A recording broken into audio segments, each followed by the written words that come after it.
반갑습니다. 주님의 이름으로 사랑하고 축복합니다.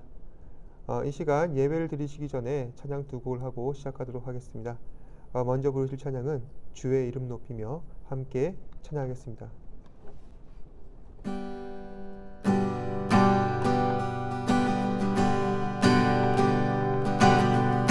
주의 이름 높이며 주를 찬양하나이다. 나를 구하러 오신 주를 기뻐하나이다. 하늘 영광 버리고 이 땅 위에 십자가를 지시고 죄 사했네. 무덤에서 일어나 올리셨네. 주의 이름 높이리. 주의 이름 높이며 주를 찬양하나이다. 나를 구하러 오신 주를 기뻐하나이다. 하늘 영광 버리고 이 땅 위에 십자가를 지시고 죄 사했네. 무덤에서 일어나 하늘로 올리셨네. 주의 이름 높이리. 하늘 영광 버리고 이 땅 위에 십자가를 지시고 죄 사했네. 무덤에서 일어나 하늘로 올리셨네. 주의 이름 높이리.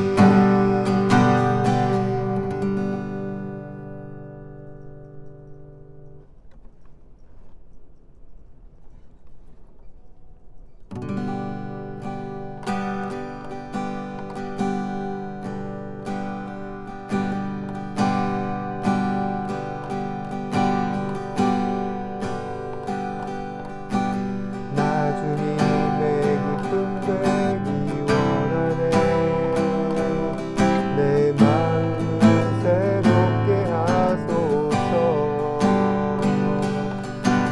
새 부대가 되게 하여 주사. 주님의 빛 비추게 하소서.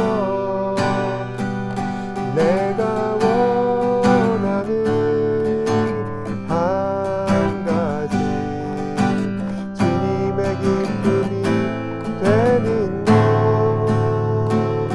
내가 원하는 한 가지 주님의 기쁨이 되는 것. 겸손히 내 마음 드립니다. 나의 모든 것 받으소서. 나의 마음 깨끗게 씻어주사. 주의 길로 행하게 하소서.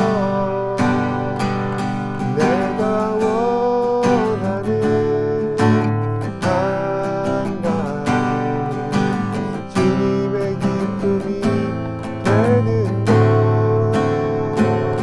내가 원하는 한 가지 주님의 기쁨이 되는 것.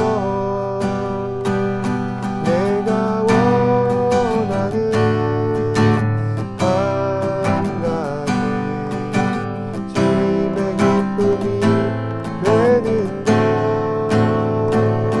내가 원하는 한 가지 주님의 기쁨이 되는 것.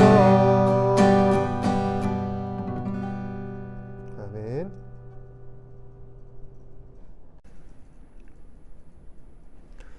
사도신경으로 신앙을 고백하도록 하겠습니다.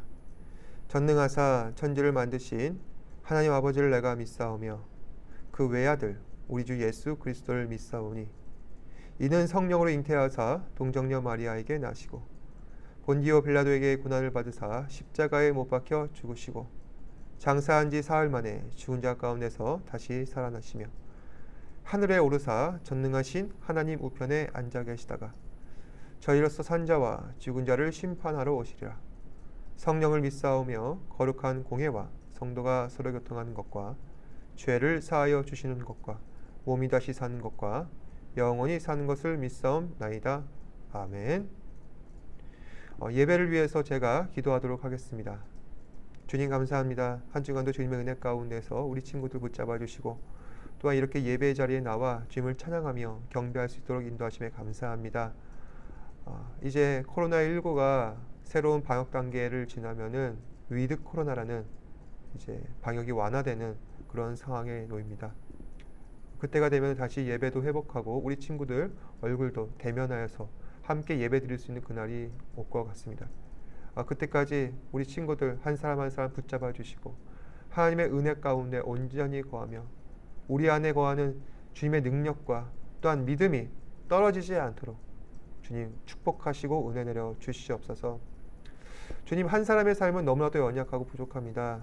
우리의 마음과 생각은 하나님의 뜻을 쫓아가는 것이 아니라 나의 고집과 욕심을 따라 살아가기 마련이고 또 우리 또한 그렇습니다. 주님, 우리를 불쌍히 여기시고 하나님의 은혜를 따라 살아갈 수 있는 우리 친구들 되게 하여 주옵소서. 이 시간 주님의 귀한 말씀을 듣습니다. 이 말씀을 들을 때 생명의 양식이 되게 하시고 삶의 변화를 일으켜 주시고 무엇보다도 실천할 수 있는 능력이 우리 안에 나타날 수 있도록 성령님 인도하여 주시옵소서. 모든 것에 감사드리며 살아계신 예수님 이름으로 기도드립니다. 아멘.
우리나라 사람들의 특징 가운데 하나를 꼽자면 성급함을 들 수가 있습니다.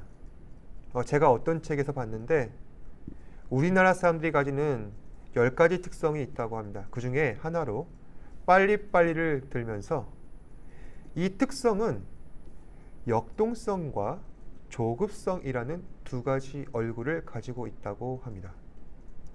예를 들어서 엘리베이터가 여러 대 설치된 건물에서는 일단 모든 엘리베이터의 버튼을 죄다 누르고 기다렸다가 가장 빨리 온 엘리베이터를 타자마자 닫힘 버튼을 먼저 누른 것이 우리 가운데서 일반적으로 발견될 수 있는 그런 모습입니다.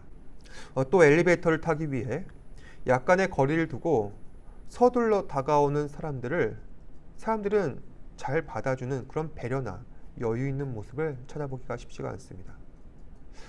뿐만 아니라 외국에서는 그 이름을 들을 수 있을까 싶은 로켓 배송이나 그리고 새벽 배송이나니 하는 이러한 택배 서비스가 너무나 당연시되는 그런 문화가 우리 가운데 자리 잡혔습니다. 물론 이러한 빠름은 굉장히 역동적으로 보이지만 그 조급함 때문에 택배 기사님들이 과로로 인해 죽음을 당했다는 소식이 뉴스를 통해서 우리 귀에 들려오고 있습니다. 얼마 전에 18명의 사상자를 낸 철거 건물의 붕괴 사고가 광주에서 있었습니다. 이 사고 역시 싼 값에 빨리 철거를 하려다가 일어난 사고였습니다. 순리대로 이 철거가 진행되었다면 벌어지지 않았을 것인데 더욱더 안타깝게 느껴집니다. 이처럼 조급함은 항상 모든 일을 거스르게 합니다. 조금만 더 참고 기다렸으면 좋은 결과를 얻을 수도 있지만 기다리지 못하고 신중함을 내버림으로 이를 거스르게 될 때가 얼마나 많은지 모릅니다. 스스로 생각하고 판단하여서 이를 도리어 만들어 스스로 구덩이에 빠지는 실수를 범할 때가 우리는 많습니다. 오늘 말씀은 이런 조급함이 불러온 비극적 사건이라 할 수 있습니다. 다 함께 1절 말씀을 읽어보도록 하겠습니다. 시작. 백성이 모세가 산에서 내려옴이 더딤을 보고 모여 백성이 아론에게 이르러 말하되 일어나라 우리를 위하여 우리를 인도할 신을 만들라. 이 모세 곧 우리를 애굽 땅에서 인도하여 낸 사람은 어찌 되었는지 알지 못한 일이라. 모세가 하나님 산에서 내려오는 일이 더딤을 보고 더 이상 참을 수가 없어 이스라엘 백성들은 자신들의 가치 판단과 생각에 따라 행동하기 시작합니다.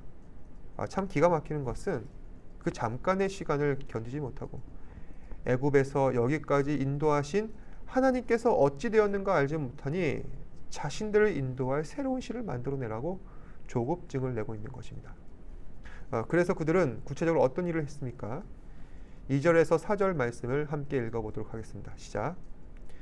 아론이 그들에게 이르되 너희 아내와 자녀의 귀에서 금고리를 빼어 내게로 가져오라. 모든 백성이 그 귀에서 금고리를 빼어 아론에게로 가져가매 아론이 그들의 손에서 금고리를 받아 부어서 조각칼로 새겨 송아지 형상을 만드니 그들이 말하되 이스라엘아 이는 너희를 애굽 땅에서 인도하여 낸 너희의 신이로다 하는지라. 이스라엘 백성들은 애굽을 떠나올 때 자신들이 가진 금과 폐물을 한데 모으고 용광로에 녹여 그것으로 금송아지를 만들었습니다. 그러면서 이것이 우리를 인도하여 낸 신이라. 그런데 여기서 심각한 것은 이스라엘 지도자였던 아론 역시 이 일의 주동자가 되었다는 것입니다. 백성들이 하나님을 향해서 조급한 마음을 가지게 될 때 지도자인 아론은 그들에게 동요되어서는 안 되는 것이었습니다. 아론은 출애굽 사건을 통해서 하나님이 어떤 분이신지 분명하게 보았고 바로 앞에서 하나님이 참 신임을 증명해 보였습니다. 그런 아론이 백성들의 조급함 앞에서 함께 동요되고 있는 것입니다.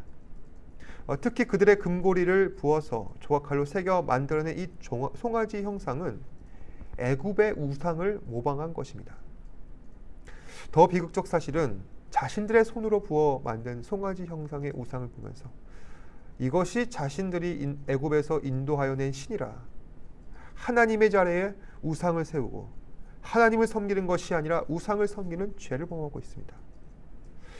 사랑하는 여러분, 우리 역시 이스라엘 사람들과 같을 때가 많습니다. 하나님께 간절히 기도했는데 왜 내가 원하는 그때 응답하지 않으시는지, 나는 하나님을 믿는데 왜 이렇게 내 뜻대로 되는 것은 하나도 없는지, 눈앞에 펼쳐진 상황만을 바라보면서 조급함을 느낄 때가 참 많은 것이죠. 하지만 하나님께서는 그러한 현실 속에서도 조급함이 아닌 하나님을 향한 인내를 가지고 참고 기다리며 하나님의 때를 바라보며 우리가 그렇게 살아가기를 원하십니다. 제가 좋아하는 말씀이 한 구절 있습니다. 욥기 42장 5절 말씀인데 제가 읽도록 하겠습니다. 내가 주께 대하여 귀로 듣기만 하였사오나 이제는 눈으로 주를 배옵나이다. 성경에서 욥이라는 사람은 그 인생 가운데서 그가 가진 상식과 경험으로 결코 이해할 수 없는 인생의 큰 고난을 당했습니다. 사랑하는 친구들마저 욥의 고난을 바라보면서 그를 위로하기는커녕 더 아픈 말로 그의 마음을 아프게 했습니다. 욥은 자신의 지난 삶을 아무리 돌이켜보아도 결코 하나님 앞에 흠이 없었지만 왜 자신에게 이런 일이 찾아왔는지 따져보고 또 따져봐도 이해가 되지 않았습니다. 하지만 욥은 끝까지 하나님의 뜻을 기다리고 인내하였습니다. 물론 한때는 자신을 저주하였고 지금 당하고 있는 이 비참한 처지를 비관하기도 하였지만 그 중심에는 하나님을 향한 인내와 믿음이 있었습니다. 하나님은 이러한 욥의 인내를 보면서 마침내 욥을 향한 하나님의 뜻을 온전히 알게 하십니다. 그리고 드디어 욥은 하나님을 깊이 이해하며 하나님께 영광을 돌리는 이런 귀한 믿음의 고백을 할 수가 있게 되었던 것입니다. 사랑하는 여러분, 우리 역시 예수님을 내 삶의 주인으로 모시며 살아간다고 하지만 때때로 내 스스로 내 인생의 주인의 자리에 내가 앉아 내 뜻대로, 내 마음대로, 내 생각대로 이루고자 하는 일들이 얼마나 많은지 모릅니다. 그래서 내가 원하는 그때와 하나님의 시간이 일치가 되지 않는다면 조급증을 내기 시작합니다. 하나님은 과연 살아계시는가? 만약 살아계시다면 왜 내게 이러한 일을 행하시는가? 다신 하나님을 안 믿겠다고. 조급하여서 낙심하고 믿음이 없어져 결국 하나님을 떠나는 친구를 볼 때가 참 많이 있는 것 같습니다. 하지만 여러분, 한 가지 사실만 기억하셨으면 좋겠습니다. 하나님께서 우리를 바라보시며 조급한 마음을 가지셨다면 우리는 결코 구원받을 수 없는 그런 사람들이었습니다. 하나님께서는 우리를 구원하시기 위해 멸시와 천대를 받으시고 십자가를 부끄러워하지 않으시고 우리를 위해서 십자가에서 죽으셨습니다. 우리를 향한 예수님의 인내가 우리를 구원의 자리로 인도해 내신 것입니다. 그러니까 우리 역시 하나님 앞에서 응답받지 않는다고 내 뜻대로 된 일이 하나도 없다고 그저 조급해하는 것이 아니라 하나님을 믿고 의지하는 신실한 믿음을 가지고 살아가야 되지 않을까요? 이번 한 주간 내 생각, 내 계획, 내 열심이 아닌 하나님의 열심이 내 삶을 만들어 가실 수 있도록 믿음으로 우리 삶을 온전히 주님께 내어드릴 수 있는 저와 여러분 되시길 바랍니다. 함께 기도하겠습니다. 주님 감사합니다. 오늘 말씀을 통하여서 우리는 하루하루를 살아갈 때 조급함과 불안함을 가지고 살아갈 때가 많은 것 같습니다. 내가 기도하고 주님께 간절히 구했는데 주님께서 응답하지 않는다고 하나님께서 살아계시는가? 차라리 하나님 안 믿는 게 낫다. 도리어 역성을 내어 하나님을 떠나가는 그런 사람들을 볼 때가 참 많습니다.